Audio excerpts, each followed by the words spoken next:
This is the Chewing the Cud podcast, a podcast for the UK dairy industry, brought to you from the southwest of England and listened to around the world.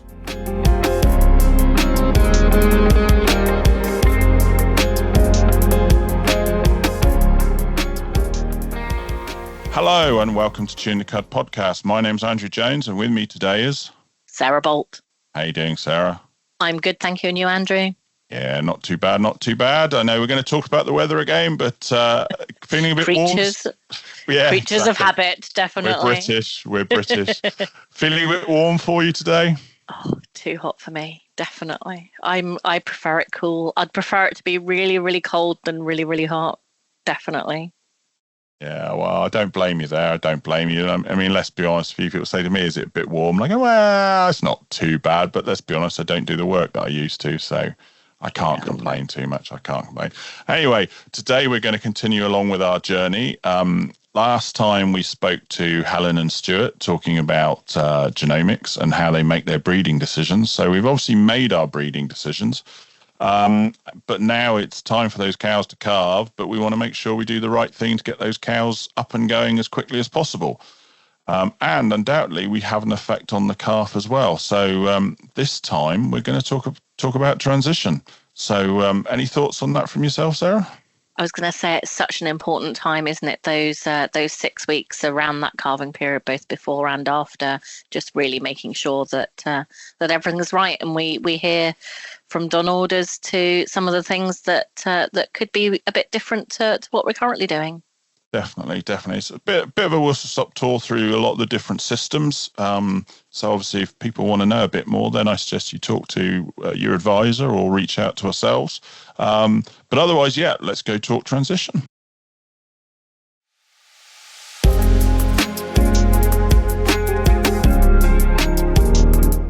This podcast has been brought to you today by Chewing the Cud Limited, who offer completely independent dairy and beef nutrition, cow signals advice and training, along with ROMS mobility scoring. For more details on these and other services available, please visit our website www.chewingthecud.com or email us directly on nutrition@chewingthecud.com.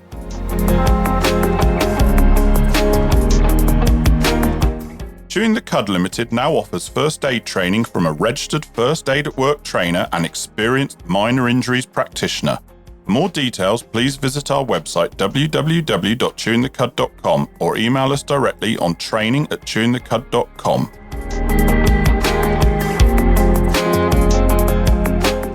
Hello, I'm Andrew Jones. And I'm Sarah Bolt. And welcome to the Chewing the Cud podcast, a podcast for the UK dairy industry. Farmer, advisor, processor, and everyone else. We have topics and episodes that will interest you. We discuss the practical and the technical aspects of different UK dairy industry topics. We aim to make you think about what you're doing and ask yourself, can it be done differently? Listen to us speak with specialists from inside and outside the industry about their area of expertise. Subscribe and listen to episodes for free on your favourite podcast platform. Sign up to our website, www.chewingthecud.com, for podcast notifications so you never miss an episode. And links to our socials, including Instagram, Chewing the Cud Podcast. All one word, and remember, no G. Or email us direct on podcast@chewingthecud.com.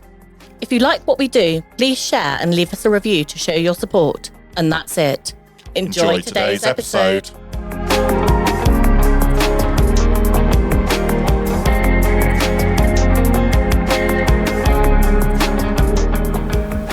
Hello and welcome back to Chewing the Cud podcast, and with us today to discuss transition diets is Donald Lawson. Hello Donald, how are you going? I'm doing great, Andrew, and yourself? Yeah, not too bad, thank you, not too bad. So I've been wanting to do a podcast on transition management for quite a while, and it was just trying to find the right guest to speak to us. One of the reasons was, and I'm sure Donald, you'd be the same, I mean, I've been on farm and I've seen some absolutely criminal transition diets, and we're not just talking diets, we should also talk about the environment as well.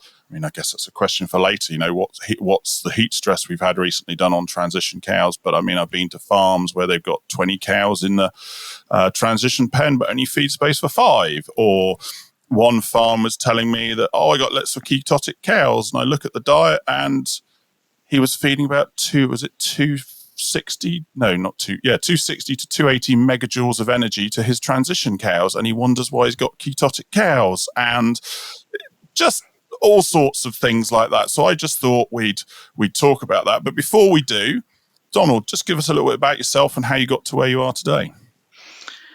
At the moment I work for Premier Nutrition. So I'm head of the ruminant team at Premier Nutrition. I've been doing that for 15 years now. And previous to that, I worked with a number of feed compounders. So I've been doing dairy nutrition for a very long period of time. Your viewers can't see my grey hair, so they'll just have to take my word for it. None of us are getting any younger, if only. You're well known in the industry, Donald. So I expect most people know all about the grey hairs anyway, so you're all right. Yeah. You can always spot me at a conference because you can see this grey-haired man sitting down the front. That's always me. Anyway, no, thank you for that. So Donald, we're here to talk about transition diets. What are some of the things you see on farm? Before we get into specifics of different diets, we'll talk a little bit about each of the different ones out there. You've obviously got some experience. Let's be honest, you're working for Premier. You've got the TMS scheme that you run. Yep. What's that, transition management scheme? Yep. System. System. Yeah. TMS. So just talk us through some of the things that you've seen on farm that are, I suppose, bad to start with, that then we should look at what we do to improve things. Well, we shouldn't. I think there are I think it's the biggest challenge to the dairy system is that transition period. And as you say, getting it wrong can be a complete train wreck as you go forward. And I think that's probably where the idea of TMS and Andrew Pine and myself put TMS together was the idea was that when we got to see it and when you get to see it, by that point in time, it's a train wreck. So basically the TMS thing is trying to go back the way and record things so things don't get bad. As you say, you're cow signals as well, aren't you? If I wear my cow signals hat, and if I remember the dry to fresh course, is 80% of disease and problems start in that transition period. And if we can get that right, we eliminate those problems. Yeah. I know. Just using that word risk. Sorry. It's that risk period, isn't it? It's that alleviating risk wherever you can. Yes. And I think it's the key part, and basically it's like almost starting with what do we want from that transition period. So, we want a cow to calve without any problems. We want a healthy calf. We want a cow that goes on to, to milk well, to have good level of colostrum. We want all of those things. And if any of those things don't happen, as Andrew says, that's this huge frustration and it's a huge cost to the business as you go forward. So I think sorry. I was going to say, I just thinking of an extreme example. I remember having a discussion with somebody mid-90s. I was probably a student on a farm visit at the time. And back then, obviously, you had a bit of an interest in extended lactations, didn't you? Like calving every 18 months rather than every 12 months. And I remember saying to this guy, well, why are you thinking about doing it? And he went, because I only have to calve twice in 3 years, not 3 times in 3 years. And that's when anything goes wrong, is it calving, whether it's the mastitis or whatever it is.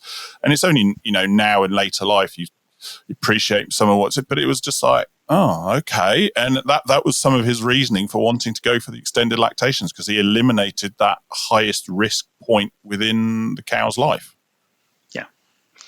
But I suppose it's also the highest milk yield, or 2 or 3 weeks afterward is also your highest peak, so your peak milk. So your most milk is coming then. So your extended calving didn't catch on for that very reason. You had more low periods than you had high periods, so it didn't help. Yeah.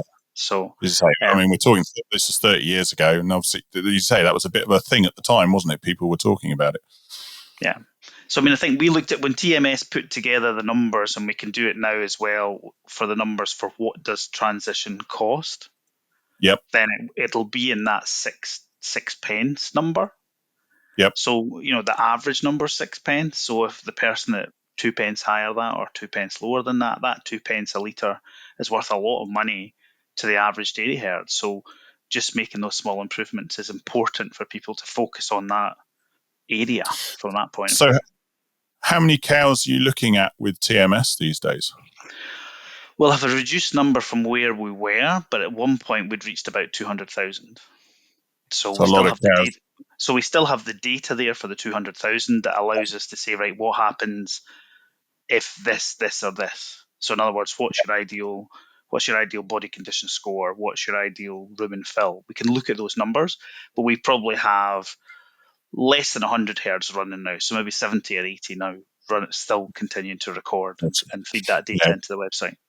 Because I do remember Andrew telling me some of the bits and pieces off there in the past. I think probably in 2018 when you had the heat then, and it was like, wow, that's massive. Just the effect that I know temperature rise can make on these animals. Yeah. And it is quite astounding. You say it's the little things that can make the difference sometimes. Yes. Yeah, and as you said, the good people, the people who are doing it well, it's attention to detail in the same way that it says with everything else. But the best guys could probably do that for 2 pence versus the average of 6. So that's a lot. They've got a lot of money to spend on facilities, which you say are one of the critical parts that can hold everything back, and spend on nutrition, chopping the straw to the right length, doing all those things that could be seen as being cost, but obviously have a huge benefit if they're being done properly. Yeah. So I mean, Sorry, Andrew. go on. So taking a step back for those of us that perhaps don't know about this TMS system, can you just sort of explain in sort of layman's terms what it is and how it works?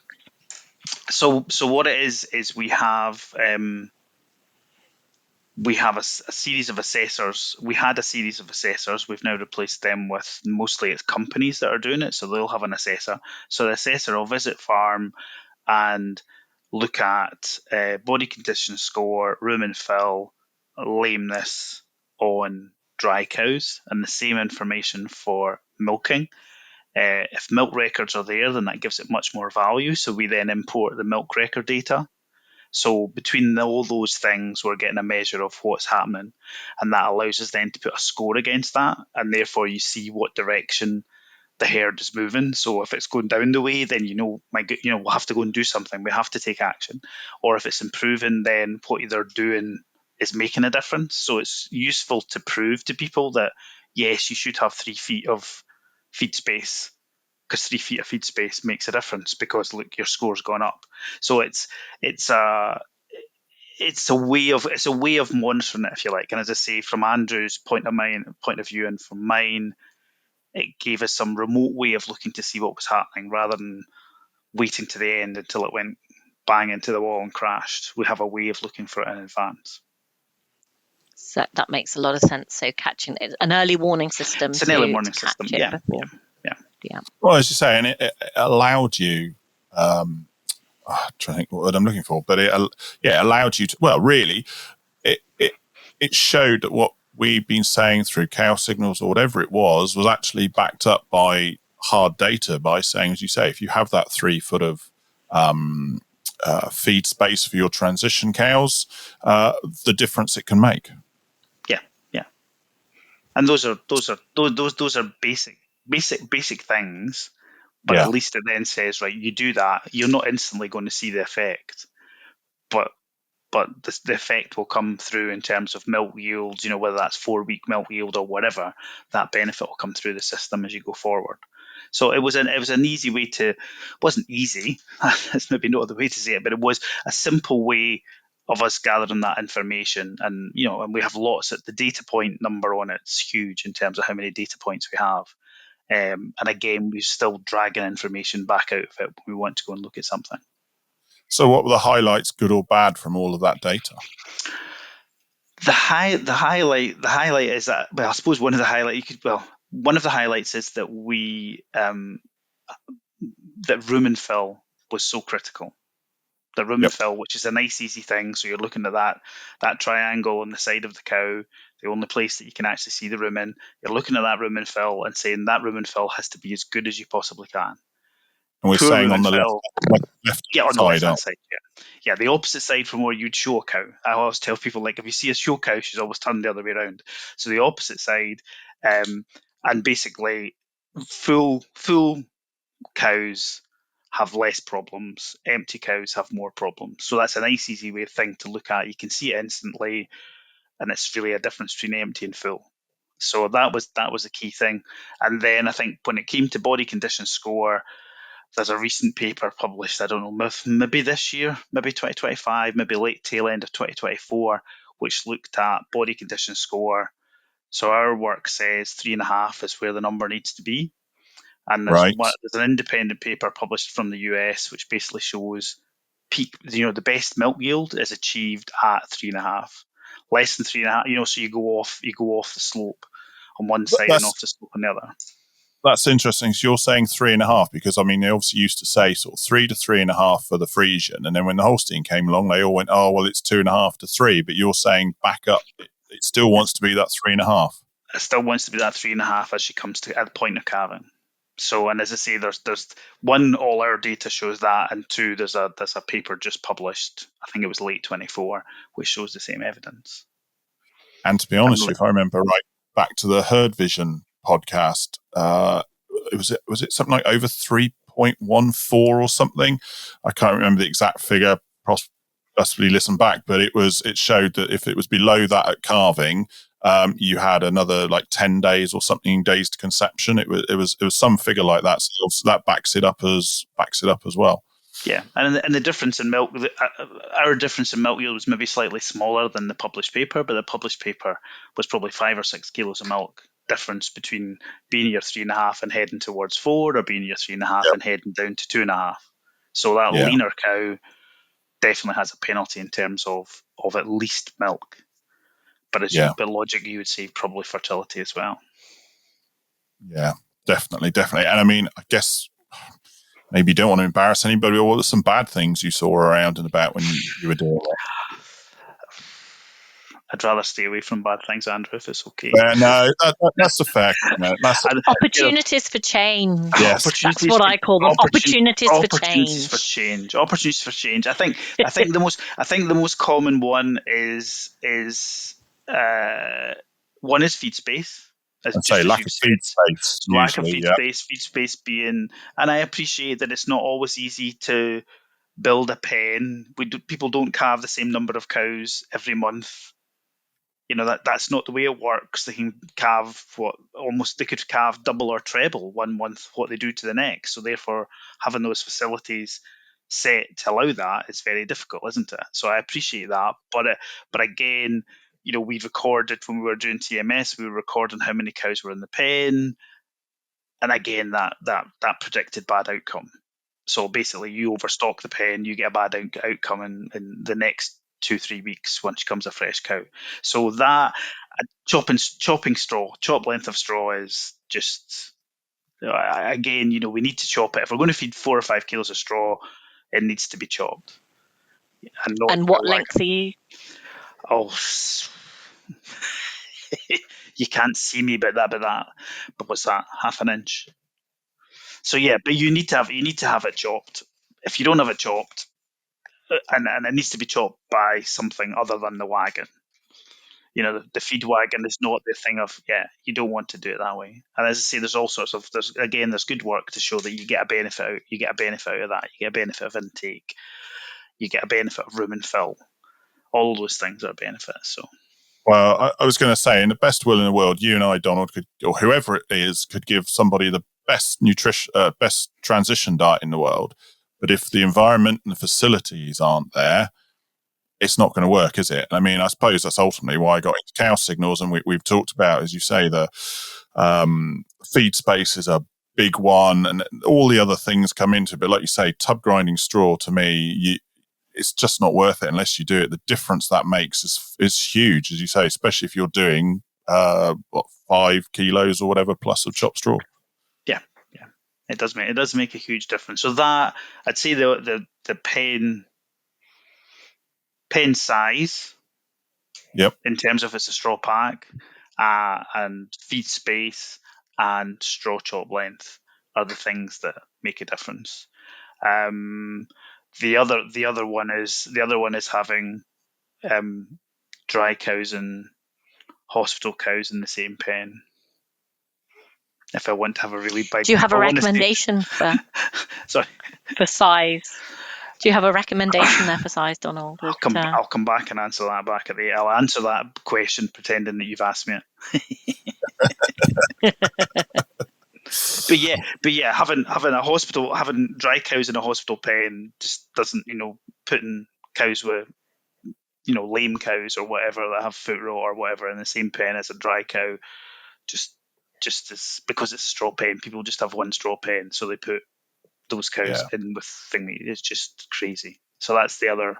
If there is a bad thing, then that's my 3 bad things, if you like: feed space, chop straw, and sharing the pen.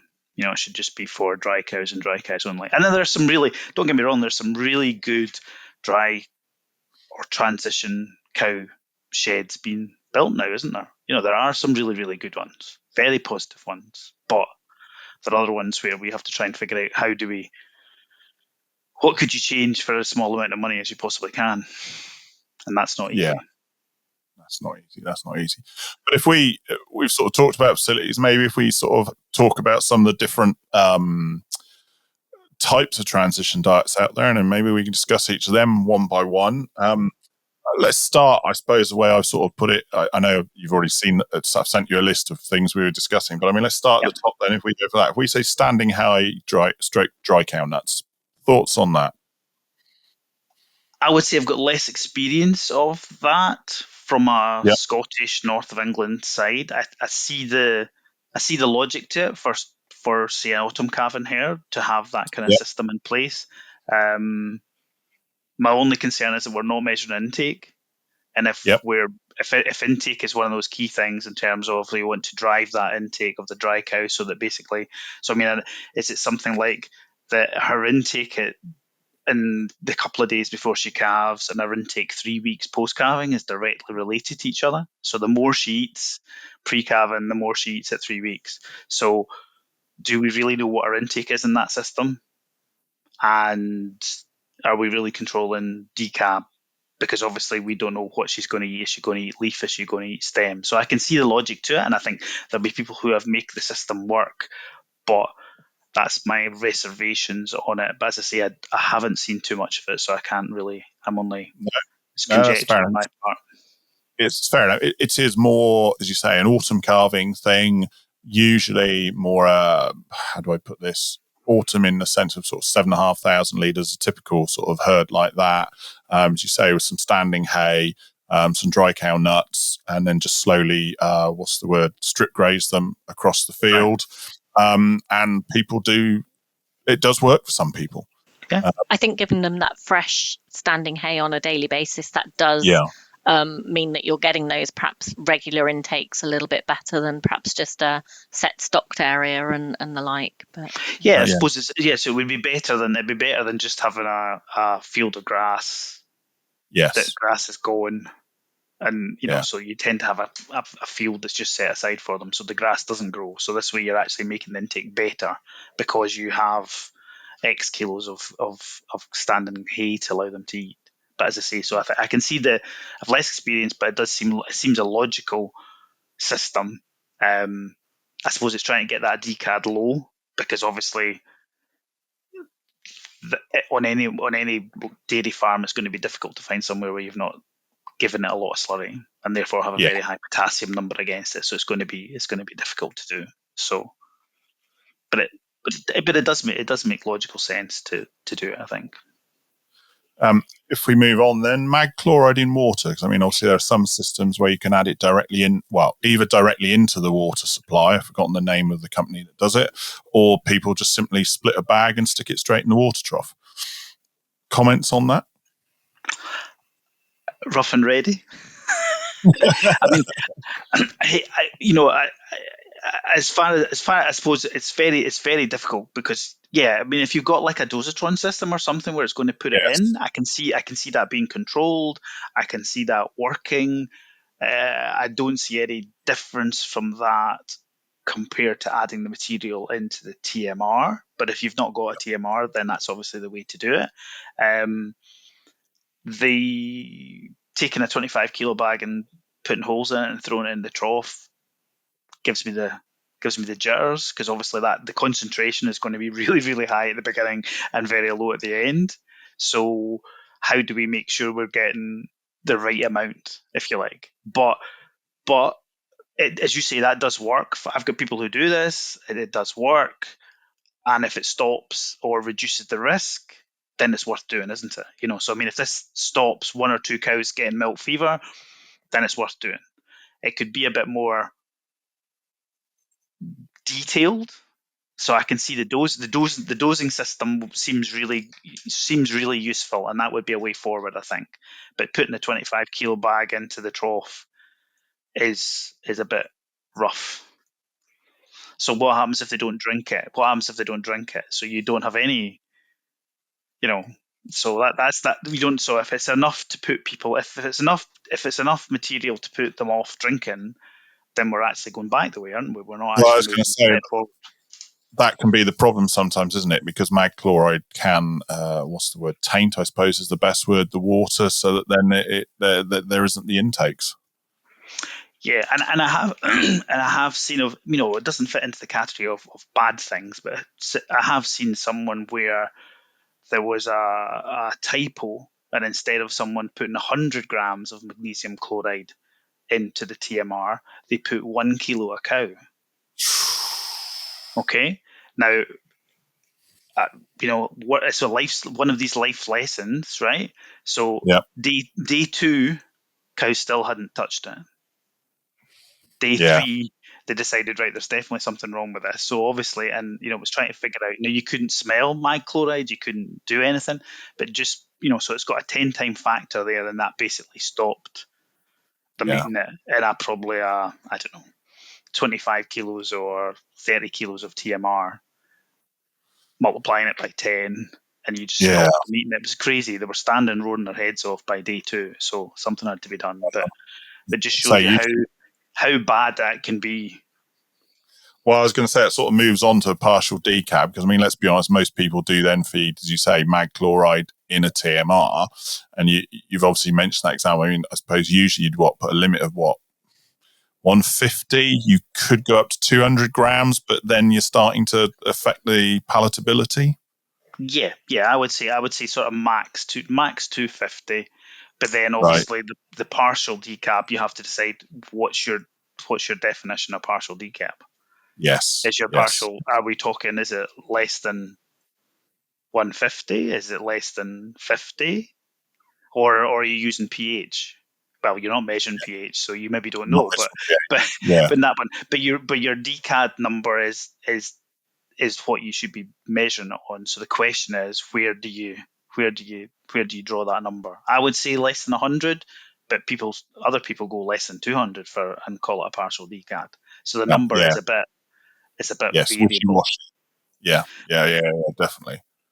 But it does work. Would you say it would be the most common system out there? Yes. And I should say that to do that, really, you need to do a mineral analysis of all your forages, don't you, to do that? And that's the one thing that people miss. And sometimes even, I would argue, water analysis too. Because, I mean, I can definitely think of an example. I think I've probably mentioned it before, of someone not too far away from me, and saw father, I was doing something completely different. And he goes, we always get transition cow problems. We always lose cows with milk fever. Get them every year. We've done this, we've done that. We've had every man and his dog look at this, vet, mineral specialists, all sorts, and we can't sort it. And we're driving around doing something else. We're just taking some forage, fresh grass samples for forage actually. And we were just talking. I said, and he mentioned something. I said, so you're telling me you're not on mains water? He went, no, we're on bore water.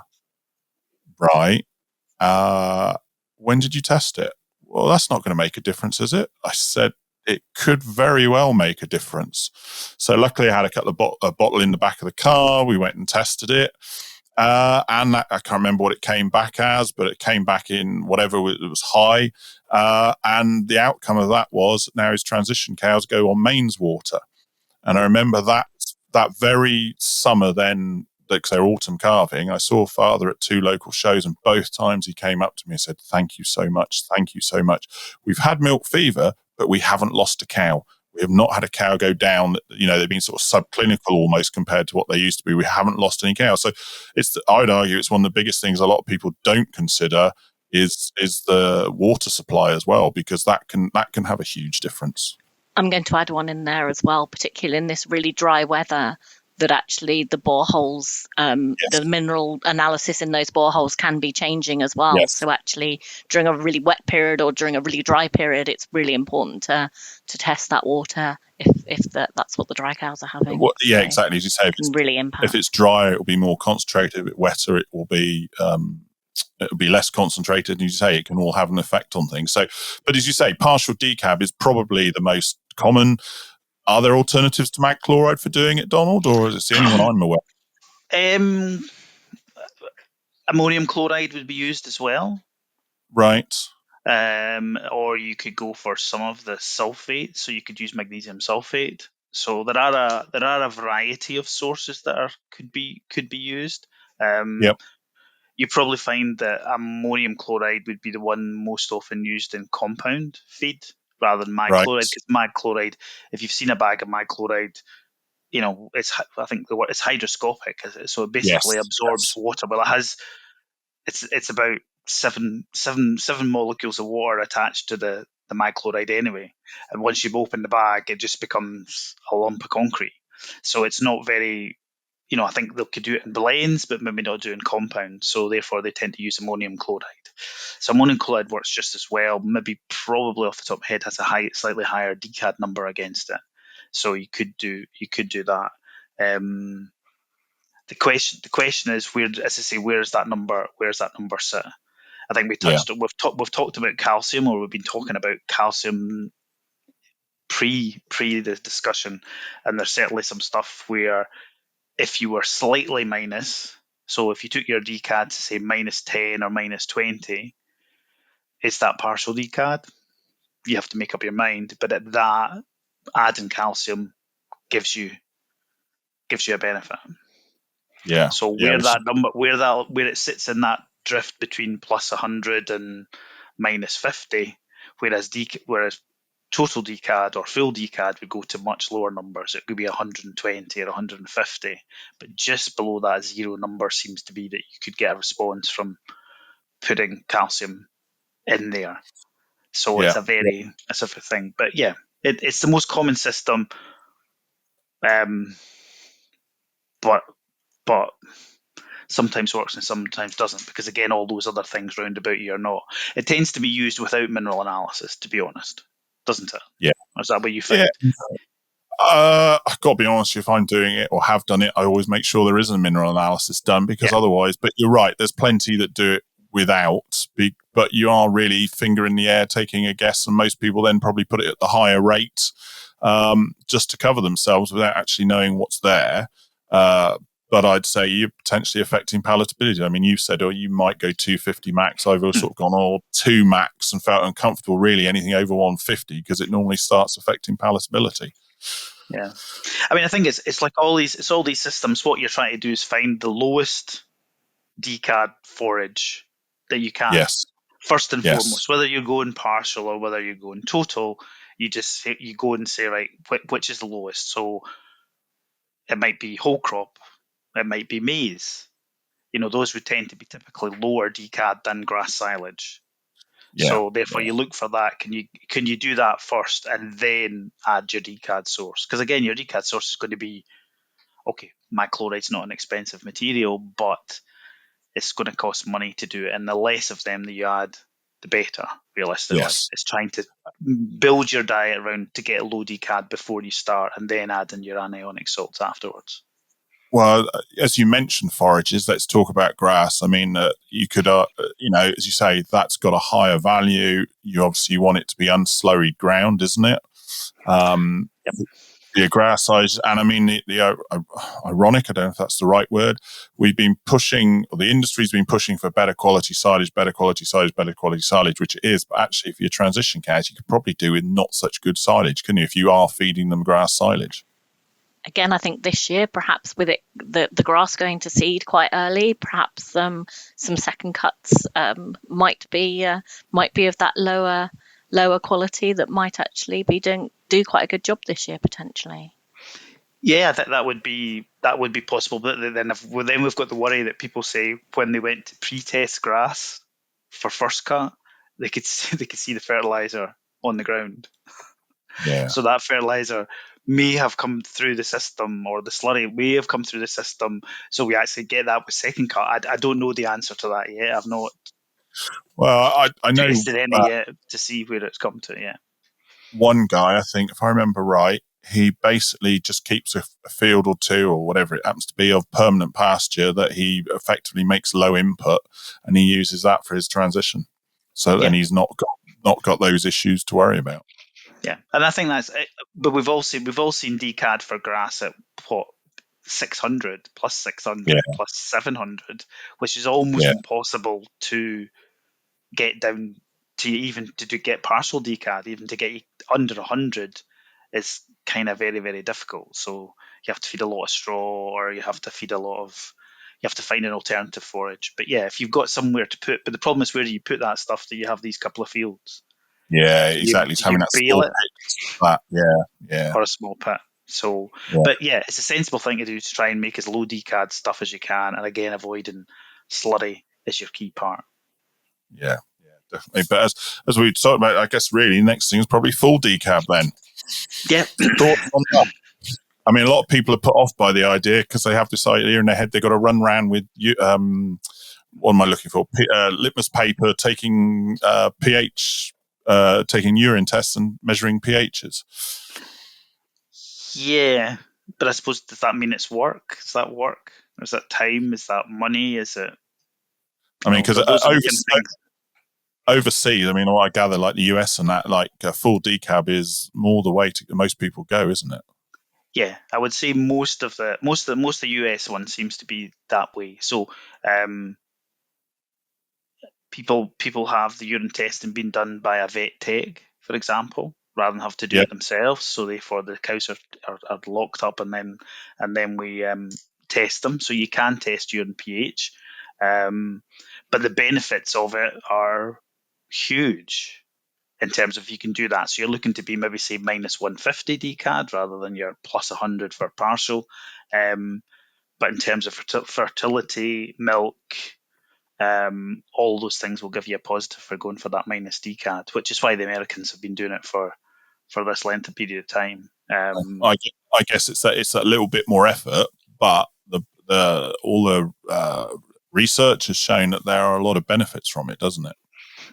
Yeah, and I mean, there's big kick in terms of milk, and then obviously, there's lots of papers now in terms of showing, like, if you're going to do that, so basically you're acidifying the cow to pull that extra calcium out, so that it's there and available to the system when she calves. So basically, if you've done that, then it makes logical sense that you should then put the calcium back in, because you've pulled it out, if you like, out of the system. So the papers now are saying what we've got is, like, if you put calcium in, so we put, say, 1.5% calcium into the diet, so that's about 175 to 200 grams of calcium on a 12.5 to a 14 kilo dry matter intake, that you get more milk and you get better dry matter intake. And as I say, you can actually get that at minus 20 as well as you get it at minus 150.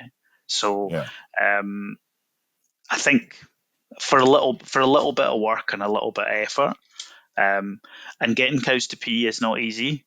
I have tried it. You need to have your trainers on, so that you can run up and down the lines behind them.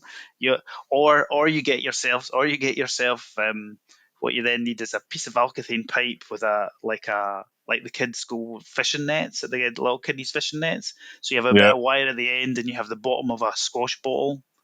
And you then, that way your arms are longer, because if you're like as short as me, your arms are not as long as Andrew's are, like, so you can't get it. So you have to have someone who you can go that way, and then collect your pH. So you can do it. Well, I mean, but you it's say not that quick, and it's not easy. Like, I used to have a vet in North Queensland. I don't know how he did it. He used to you'd have a cow in a crush forever, and he could just tickle them just underneath sort of the vulva and make them pee. And I have tried to do that so many times myself. I cannot do it, but he could just tickle them, and then that's it. They would be gone.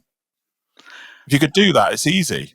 I don't think I want a career as a cow tickler, so I admit the same as you. I admit the same as you that I can't really do it either. Like, so whether I could do it or not, I'm still not telling you. Like, because obviously then I don't want a career as a cow tickler. So yeah, but it can, but it probably might take me. I don't know if you can get cows to come to if cows come out of the cubicles and go to be fed, then generally speaking, you're going to get more cows peeing at that point. So you Yeah, have when to they be there at the stand right. up. When they stand up, they're going to pee. So Yeah. you Well, can it's no do different than us it. getting out of bed in the morning, is it? No, the first thing you do, yeah. So if you're there at the right time, you can do it. So it's a little bit of effort, but as you say, all of the data really shows that there's a strong milk yield response. There's a fertility response. The benefits are huge. So Well, it's I just a should case of say, waiting. really, we haven't explained what actually decab is. We've talked about partial and full decab. We probably really ought to explain what it is to everybody. I'm sure most people We band these terms yes. around, don't Oh we? yeah, do, isn't it? yeah. Like we all know. So go on, Donald, explain to us what decab is. So decab. Well, so you could go decab or decad. Take your thing. It doesn't matter. So Yeah. decad is the dietary cation anion balance or difference, whether you go for B or D. So basically, Yeah. that's going to be primarily your for dairy cows, primarily your potassium and sodium are on one Yep. side. So these are your positives, and your negatives are your chlorine and your sulfur. So it's the balance between these four elements, if you like, that makes the difference. And Yeah. therefore, obviously, that's then multiplied up by the total dry matter intake to give you a score in milliequivalents per kilo of dry matter. So, so that's why we're using chlorides to stop milk fever, if you like, because we're trying to balance the potassium, and the potassium is the thing that makes that decad high when you look at grass silage as opposed to other forages, because it tends to get more slurry, accumulates that potassium, and you could have 2.5 or 3% potassium numbers in terms of grass silage, which drives that decad number high. So it's schoolboy chemistry, I think. Yeah. Well, I know when I was in North Queensland, the tropical grasses were all naturally high in potassium, so it did make life a bit difficult, to the point that when we had a drought up there one year, which you wouldn't believe, people started feeding bananas. And of course, they're high in potassium as well. So there was a bit of a notice went round to everybody, just be careful you don't overdo it with potassium, even your milkers sort of thing, because the naturally high grasses, tropical grasses, and these bananas are obviously high in potassium. But I know we're getting off. So I think, yeah, the other thing I suppose from decad that's maybe worth mentioning is for a dry cow, we want the number to be low. For a milking cow, we want the number to be high. Yeah. So we want a positive number in the 250s, 300s, 400s for milking cows, especially when we have heat stress. And so that can, if I remember right, it can also affect your fats as well, can't it? If you've got a low decab in your milking diet, is that right? I think I've had that before. Yeah. So that will be, so you're looking for a positive number for milking cows and a negative number for, so grass silage is positive for milking, but negative for, but an issue when it comes to feeding to dry cows. Yes. But we've talked about that. You talked about calcium. I mean, you mentioned the 1.5%. I sent you, I don't know, you've probably already seen it somewhere, but I sent you a paper the other day, didn't I, of some work that's literally new out of the States that is showing that we've been feeding calcium levels too low with a decab diet, wasn't it? And by feeding, they were feeding up to, was it 2.5%? I think it was. That there are benefits to having higher levels of calcium during that decab diet. Yeah, and as I say, that's just as we said earlier. If you're acidifying or to pull that calcium out of the system, realistically, you have to put it back. So that's where this doing. And as I say, all of that stuff is showing increased milk yield, increased dry matter intake. So which is again what we're looking for. Yeah, and it was also, was it improved uterine health and I think that's like that as well, wasn't it? Yeah, so that's the stuff out of Illinois, I think, isn't it? So that's showing that. So again, the health thing as well, because we're altering that calcium. status, and the calcium status has a huge difference. So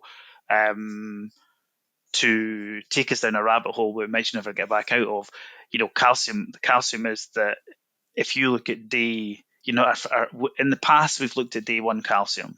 So the vets would have looked and say, there's a cow, take her calcium, that calcium's too low. But as if you look at all the stuff that's come out of Jess McCart's lab, I think at Cornell, and basically what she's saying is you have to look at day 4 calcium. And it's that day 4 calcium is the one that makes a difference. So if the cow is normal calcemic at day 4, then that's fine. And actually, they've subdivided these cows up, and basically one that's low on day 1 and normal on day 4 is the cow that gives you the most milk.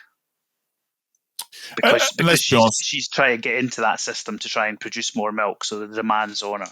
Whereas one that stays low goes the other way.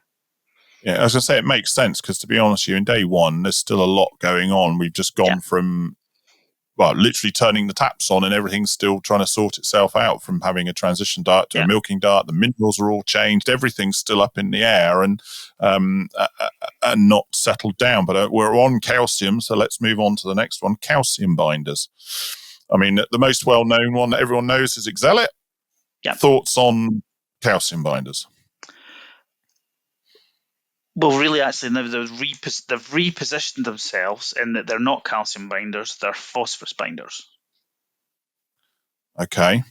So they are, and that's what they do. That's what their mode of action is. So obviously there's a set, once you put too much phos into a cow, then you can actually cause milk fever. So you've got to be careful of that high phos dry cow mineral doesn't do that.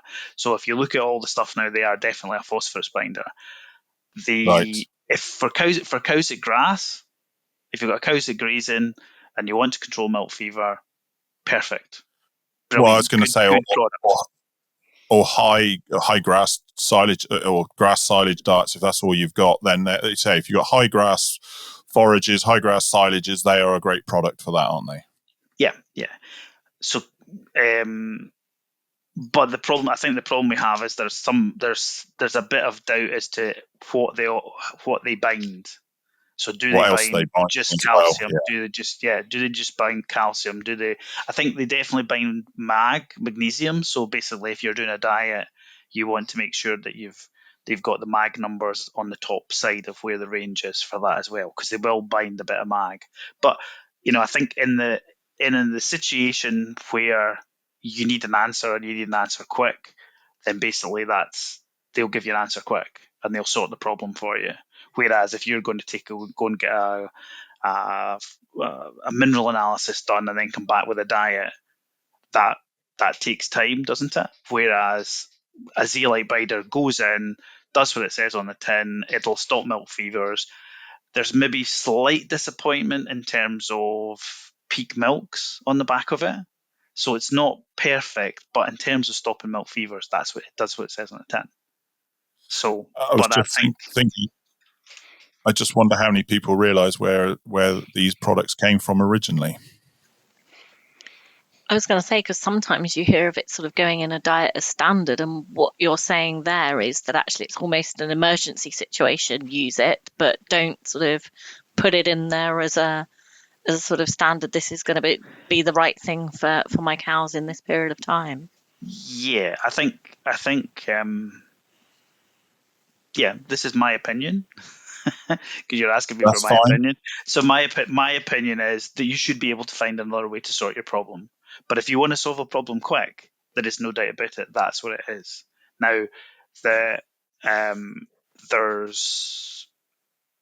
there's some work from the States showing that milk suffers on the back of it.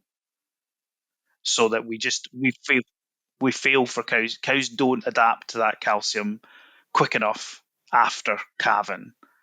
So they've been bound up to that point in time. So day 1, by day 4, are we still affecting calcium in the cow's blood at that point? Now, these are observational studies rather than actually full-blown trials, if you like. So basically what they've done is said, we put this herd on that lot and that herd on the other, rather than take 20 cows and put 20 cows in one and 20 cows in the other. So it's observational studies, but there is definitely data there showing that there's a little issue with day 4 calcium numbers and milk yield as we go forward.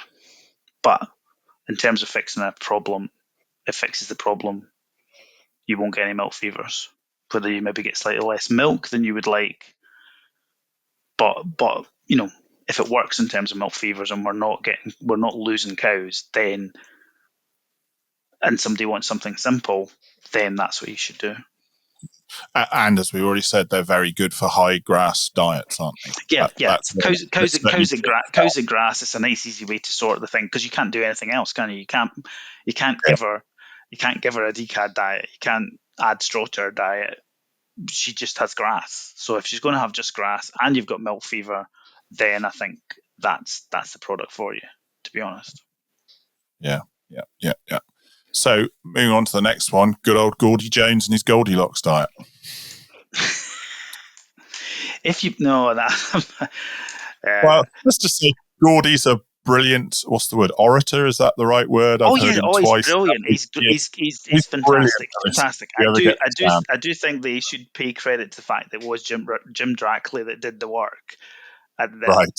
So I think if you look back, you'll find it was Jim Drackley stuff out of Illinois that did the work. But never mind. So yeah, the Goldilocks diets, I would use them every day of the week. Works brilliant. Good rumen fills. That straw has to be chopped. I'm not.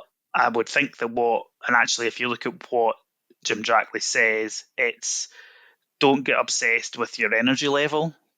Don't say, right, it has to be 9.5 or it has to be 10. What he's saying is you want 5.5 kilos of forage NDF.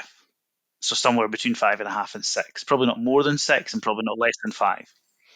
Yeah, I've probably always worked on a minimum of 6. Cause I'd heard Gordy years ago, and then I don't know, sort of can't remember what happened, just sort of forgot about it or whatever. And then someone said to me, and then I watched it's on YouTube, isn't it? Probably him talking something, and then wrote down what his criteria is. And it's like, I'm doing that pretty much 90% of that without realizing it, as you say, the 6 kilos of NDF, 1,200 grams of protein, and various other bits and pieces. And it's like, I'm kind of doing that already. As you say, I completely agree with you. That would be the basis that I do for any diet, would be a Goldilocks diet with tweaks depending on the farm. Sometimes it's what they want. They want to use a phosphate binder, or they want to use decaf, or whatever partial decaf, whatever it happens to be.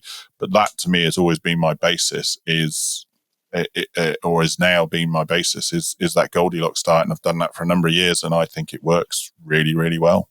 Yeah, I mean, I think there's no doubt about it. As I say, you need a dry matter intake that's going to be, so basically, I'm normally saying, right, you're going to have 4 kilos of concentrates, you're going to have 4.5 kilos of forage, and you're going to have 4 kilos of straw as dry matters, to give you 12.5 as a minimum kilos of dry matter. But people are eating, people are doing 14, 15 kilos on that kind of diet. I've had some like that, definitely. Yeah. I mean, the metabolizable protein, that 1,200 grams that you touched on in terms of our target for metabolizable protein, is again one of the things that's not normally hit. People are trying to, and I would say that 2 kilos of dry cow nuts is not as unlikely to give you 1,200 grams of MP, unless you've got lots of maize going into the diet, and obviously you get a bit of maize, you get the starch from the maize. So it's trying to get that 1,200 grams of MP as your target. And if you want if you want to go further than that, go amino acids. Well, I was going to say that brings on nicely to moving on from that, because I know. I did a trial on some amino acids, was that 5 years ago now, and at the time we were like, okay, where do we set our amino acid level for the transition cows? And it was very much finger in the air, and the advice we got was just halve what the milking cow is. But I know last year I heard Phil Cordozo speak, and it has changed, hasn't it? And it's like, we were feeling it a bit low compared to what we were, that was the advice 5 years ago. That's where the research was. But I mean, that was when we were talking 3.1 to 1 or 3 to 1, which of course it's now completely changed or come down.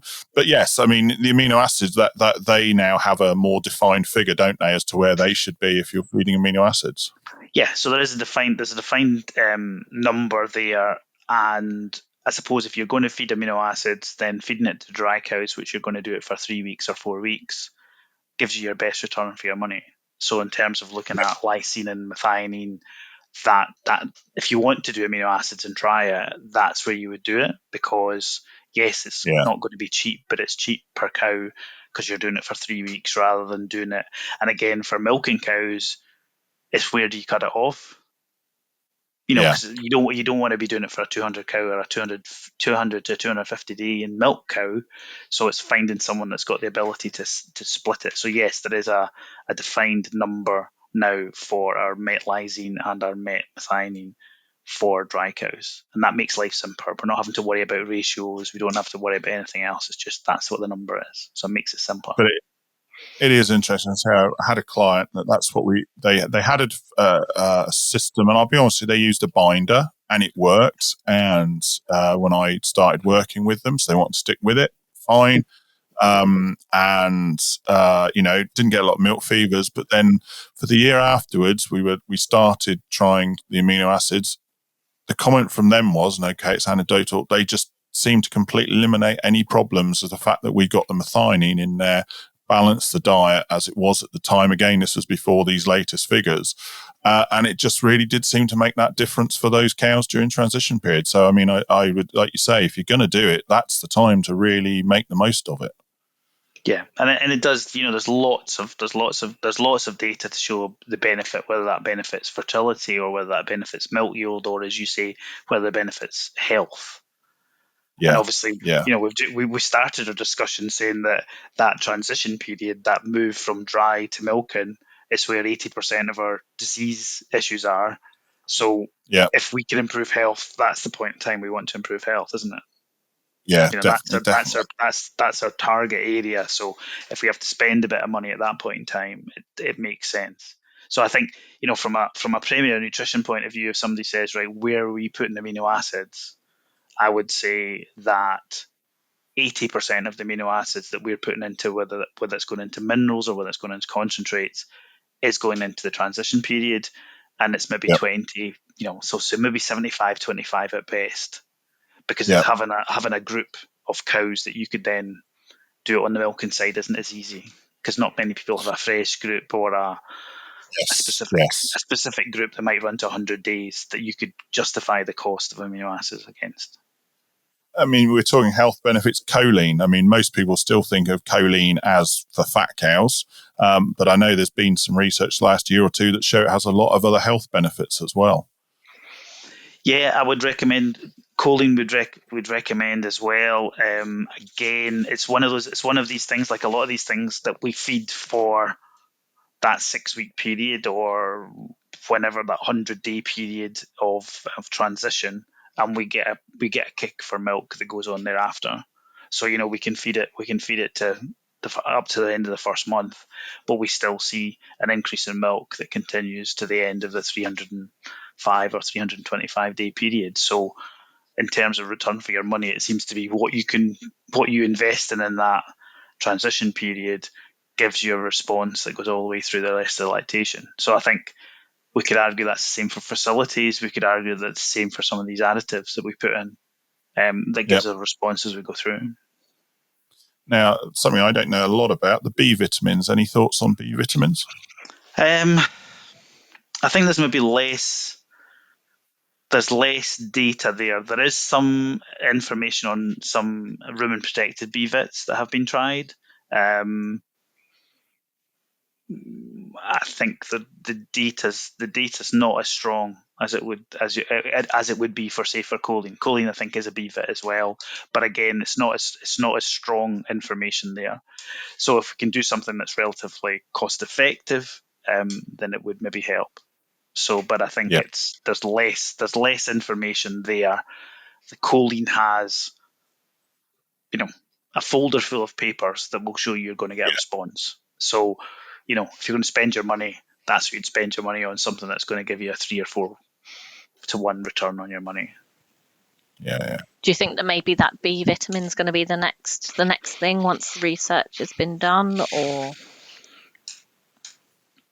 I think it'll be. I think it's all these things in terms of what we do with that cow at that point in time, and then I think the next thing is going to be what effect that has on the calf, because the choline stuff has already started and looked and says, right, okay, what happens to the calf that's born from the cow that has choline?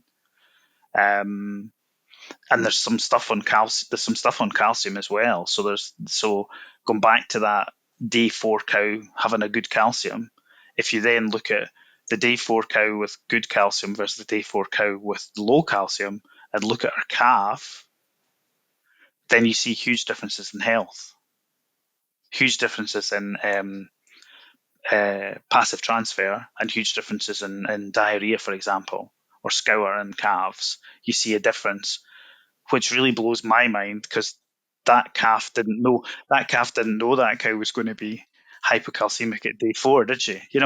What point did that calf go, oh right?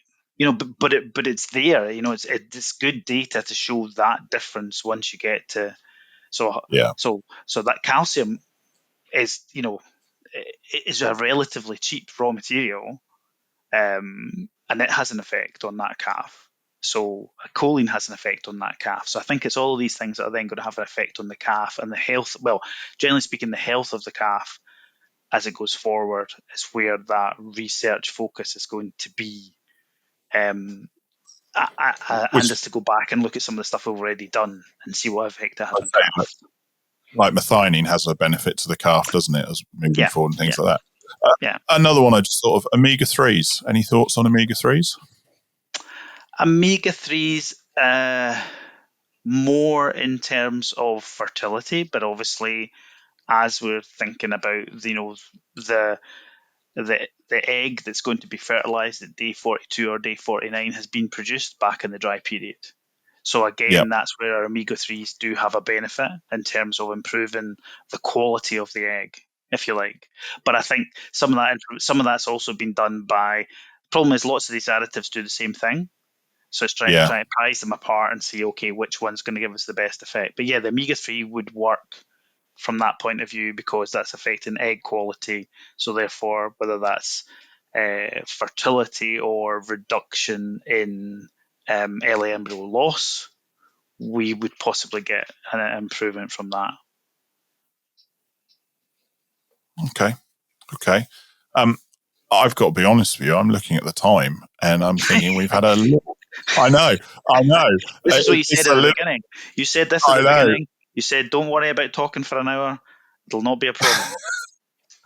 But I mean, really, we've had a very whistle-stop tour of all the different types of transition diets you could do. And we could really spend a whole episode on each one if we really wanted to dig down into them and get really technical, etc. But it's hopefully the idea of this is just to give people a flavour of all the different ones out there, talk about some of the real positives.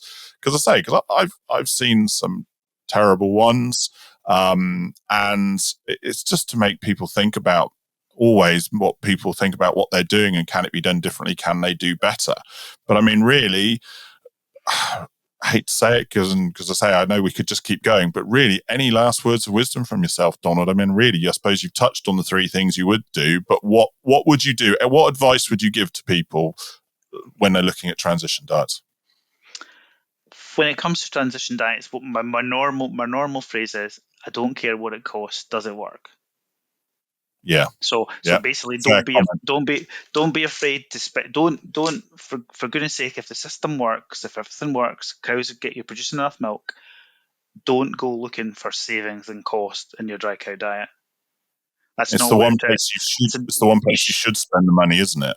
Yeah. So I don't care if whoever's trying to sell you something different, don't buy it because it's cheaper.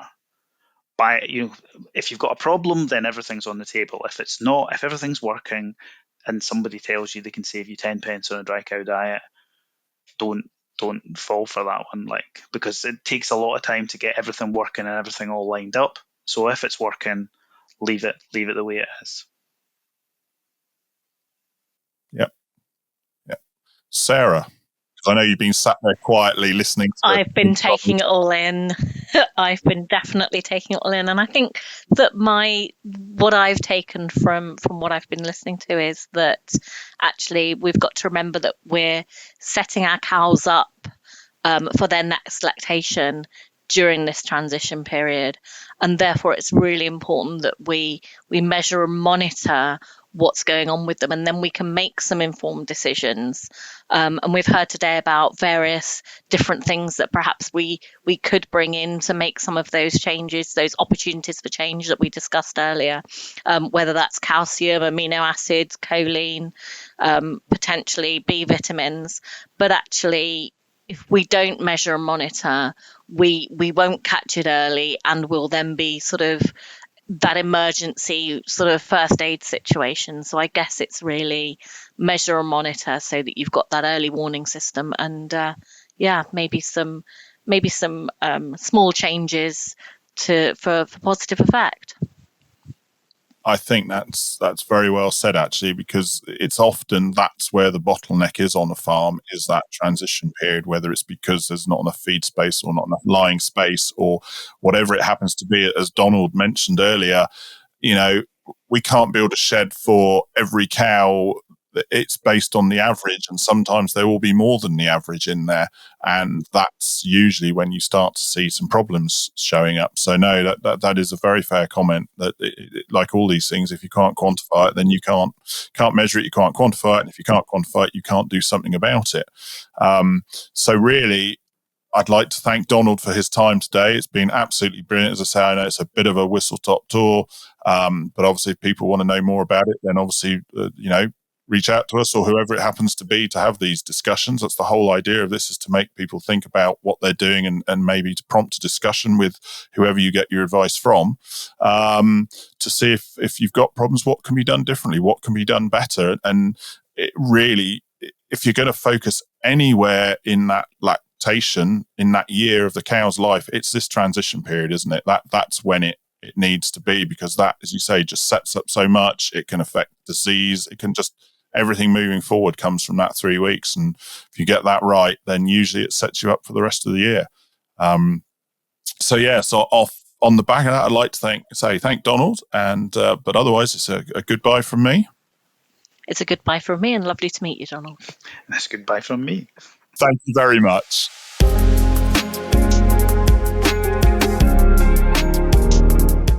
Thank you for listening to the Chewing the Cud podcast for the UK dairy industry, brought to you from the southwest of England and listened to around the world. Now for the really boring bit, I'm afraid, the legal disclaimer. The information provided during this podcast has been prepared for general information purposes only and does not constitute advice. The information must not be relied upon for any purpose, and no representation or warranty is given to its accuracy, completeness, or otherwise. Any reference to other organisations, businesses or products during this podcast are not endorsements or recommendations of Chewing the Cud Limited. The views of Andrew Jones are personal and may not be the views of Chewing the Cud Limited, and the views of Sarah Bolt are personal and may not be the views of Kingshay Farming and Conservation Limited and any affiliated companies.